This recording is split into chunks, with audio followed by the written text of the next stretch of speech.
The movie starts with a man named Christian, a Norwegian geologist. He was driving back home, and when he arrived, he saw his wife, Eden, fixing the pipes. During lunchtime, he told his family about the new home they were moving into. He went to work later on and had a nice meal with his co-workers, as it was his last day working with them before he moves to Stavanger with his family. While he was packing his stuff, he heard an alarm and went to check what it was. He asked what happened and learned that the groundwater suddenly sank, but there were no other movements besides that. His soon-to-be former boss, Arvid, tells him not to worry as the mountain is completely still and they have everything under control. They were getting ready to leave, all they had to do was pack a few things and leave. But Christian was still worried about the groundwater. It was just so strange, and he couldn't take his mind off of it. While they were waiting for their turn to get on the ferry, Christian noticed the mountain beside the road and seemed to suddenly have an epiphany.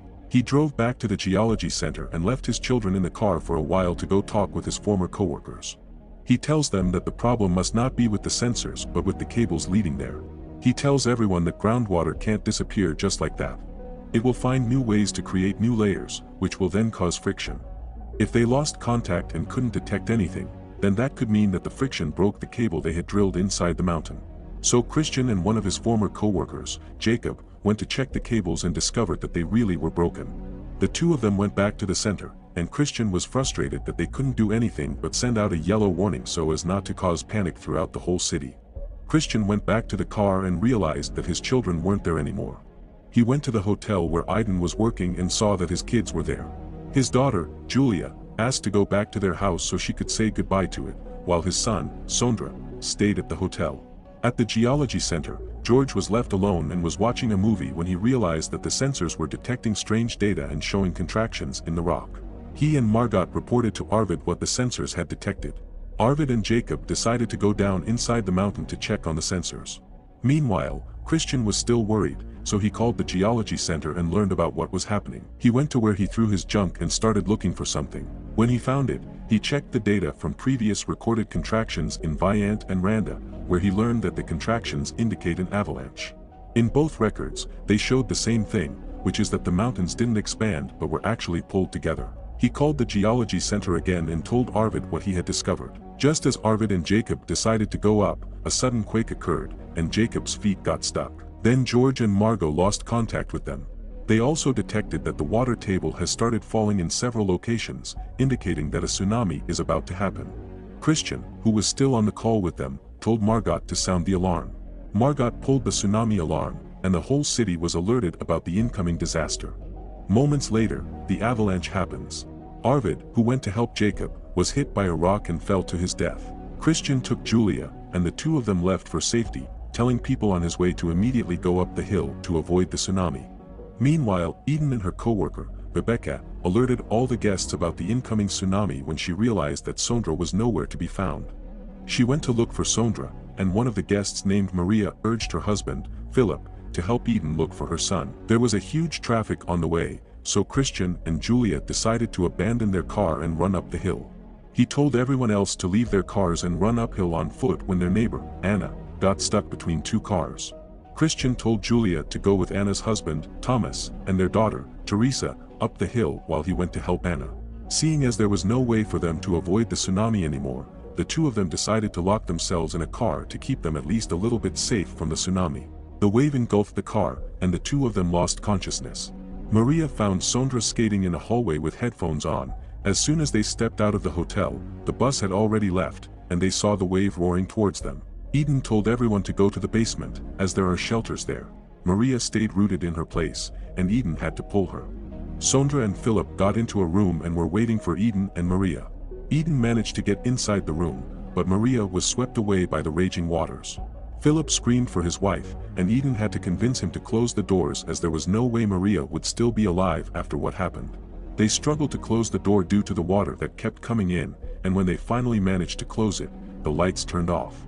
Christian woke up and was shocked to see Anna's bloody state. He realized that Anna was gone and crawled out of the car. He walked up the hill and looked for Julia among the other survivors. When he saw Julia, he hugged her and silently apologized to Thomas for not being able to save Anna. In the geology center, George and Margot received a call from Jacob. They answered the call and asked if Jacob was fine, asking him if he was with Arvid. Jacob couldn't answer, but his silence was enough for Margot and George, who both cried after learning that Arvid was dead. In the hotel's basement, Eden comforted Philip, who had just lost his wife. Christian was getting worried about Eden and Sondra as the bus Eden told him about still hadn't arrived. He saw a man talking on a phone and went to ask where the call was coming from. The man answered that it was coming from a slope over the city of Geiranger.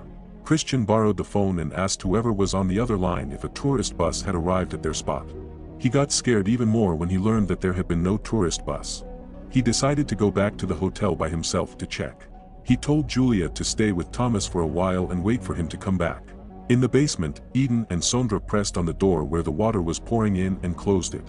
Eden checked through the vents to see if there was any way they could use to escape, and screamed in frustration when she realized there was none.